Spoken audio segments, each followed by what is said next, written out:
Oni idu da učutkaju onoga ko je drugačiji. I to je ono što određuje naše stanje i što zapravo pojašnjava zašto se nama sve ovo dešava. I onda imamo medije koji bi trebalo da prenesu istinu. Zato postoji novinarski kodeks. Da se faktički prenese šta se desilo. Vi ste danas svjedoci. Ja sebe ne mogu da prepoznam preko medija. Ja pročitam i na trenutak pomislim koli je ovaj što sve ovo radi. I onda se pitam kako li tek neko drugi ko me ne poznaje šta li će da zaključi. Ja se za trenutak zbunim. Snajper u Švedskoj nije interesantna vijest za srbijanske medije. To je nevažna vijest. To nije bitno.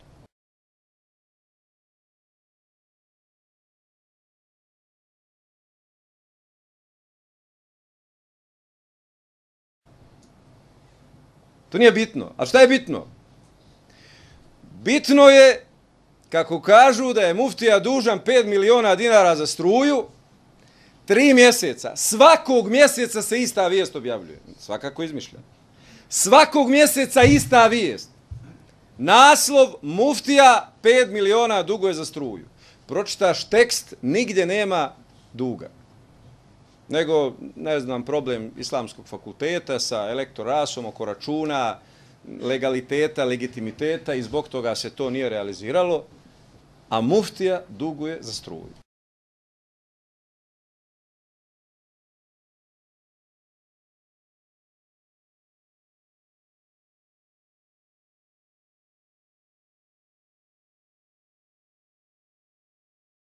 Zamislite, kada bi se izračunalo koliko državni organi duguju za struju.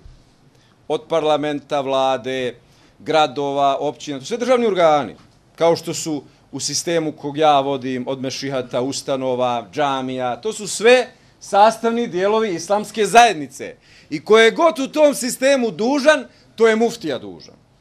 A zamislite kad bi se izračunalo u državi koliko državni subjekti duguju struje.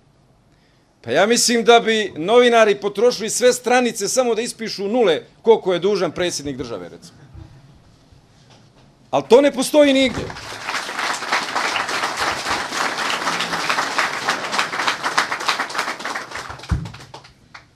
Ti mediji, evo ovi ovdje, i ovi što nisu ovdje, navodno ne znaju da je gradska uprava u Novom Pazaru dužna oko 100 miliona za struju. Da li ste to negdje pročitali? Pa naravno da niste. Jer to su zaštićeni medvedi. Oni su s druge strane. Oni nisu tema. Njih treba zaštititi. Jer oni pripadaju istoj grupi, da ne kažem težu riječ. I mi to imamo. To su mediji. Mi imamo medije velike, ozbiljne navodno, koji objave muftini ljudi upali sa oružjem na televiziju Jedinstvo. To je naslov. A onda dolje kažu na televiziju Jedinstvo, poznatu pod imenom Muftina televizija, upali muftini ljudi. Zašto bi muftini ljudi upadali na muftinu televiziju?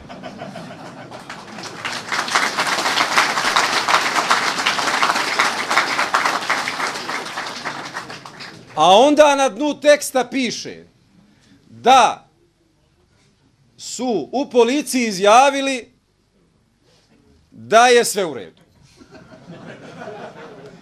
Šta je tu bitno? Bitno je da su naslovi izbačeni.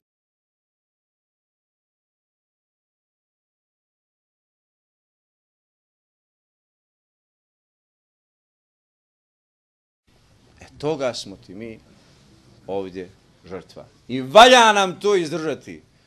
Izdržat ćemo. Jer Allahovo svjetlo koje nas obasjava, a on je to najavio, Kaže, oni žele da utihnu Allahove svjetlo svojim ustima. A svojim ustima to su vam mediji. To su ovi ovakvi, nemoralni, neprofesionalni, tendenciozni mediji koji ne rade da bi prenijeli istinu, već imaju misiju. Oni imaju misiju. I oni dobiju zadatke. I samo se mijenjaju. Jednom izbacuje prvi vijest Tanjuk, preuzimaju svi. Drugi put Beta, preuzimaju svi. Treći put, znate ono da to ispadne kao kad su htjeli onda mušrici da ubiju Resulullah sallallahu alejhi ve sellem, pa nije smio jedan sam.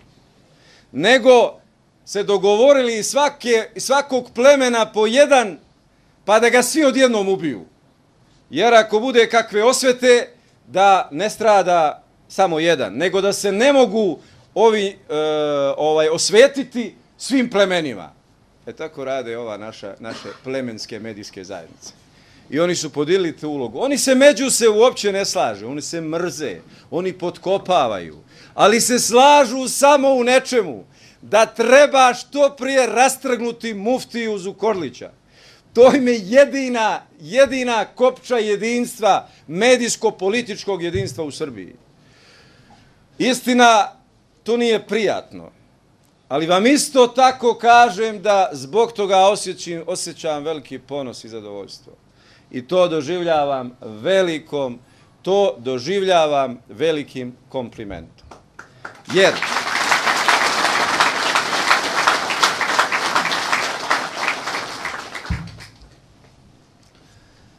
Jer to pokazuje apsolutnu nemoć. Ne medija, oni su samo eksponenti, oni imaju svoje šefove, svoje nalogodavce, koji su im u ova dva prethodna faktora nemorala, ili u politici ili u kapitalu. Oni su njihovi šefovi. Oni im narede i on mora grdan da ide tamo, da sve smrzava, da čeka, da nešto napravi, iskonstruiše, da pošalje i tako dalje. Prema tome, oni zapravo pokazuju da su nemoćni da se suprostave ovome što govorim i ovome što radimo. Jer nemaju više koga, ni od akademika, ni od crkvenjaka, ni od intelektualaca, ni od pisaca, ni od pjesnika, da ne kažem od novinara, a kamoli od političara, da dovedu s druge strane stola pa da pričamo. Gospodo, hajte da razgovaramo. Dovedite to što vas ima zajedno. U svim ovim sektorima.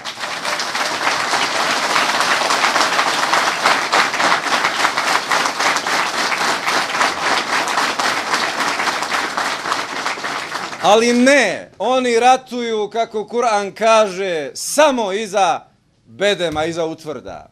Oni ne izlaze da se pogledamo oči u oči. Jer istina s kojom mi raspolažemo, odlučnost kojom nas je Allah počastio, je toliko moćna da oni nikada neće naći nekoga ko nam se može korektno, argumentom suprotstaviti. I nemoj to ni da pokušavaju. Ali vala nemoj ni ovo drugo, dosadili su svakome. Pa im to malo, pa naslov pobuna, kaže imama. Pobuna imama. Neimenovani izvor koji je želio da ostane anoniman jer je zabrinut za svoju bezbednost, a muftija ima podršku samo 20%, a svi zabrinuti za bezbjednost. Pa dobro, ako taj muftija nema podršku, pa što ga se više bojite?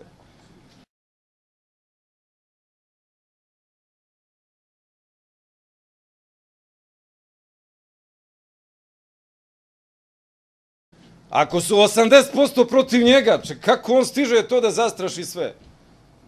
U državi koju su sve strukture protiv njega. Sve specijalne i opće jedinice i MUP-a i vojske su protiv njega i on opet zastraši sve. Bože mili, lakrdije. To je čista lakrdija, vjerujte.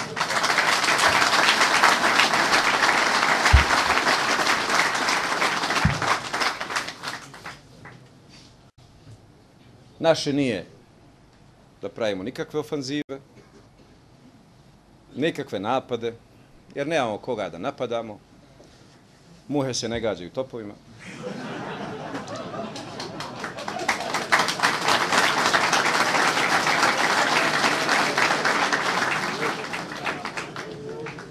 niti ćemo napadati, niti ćemo se plašiti.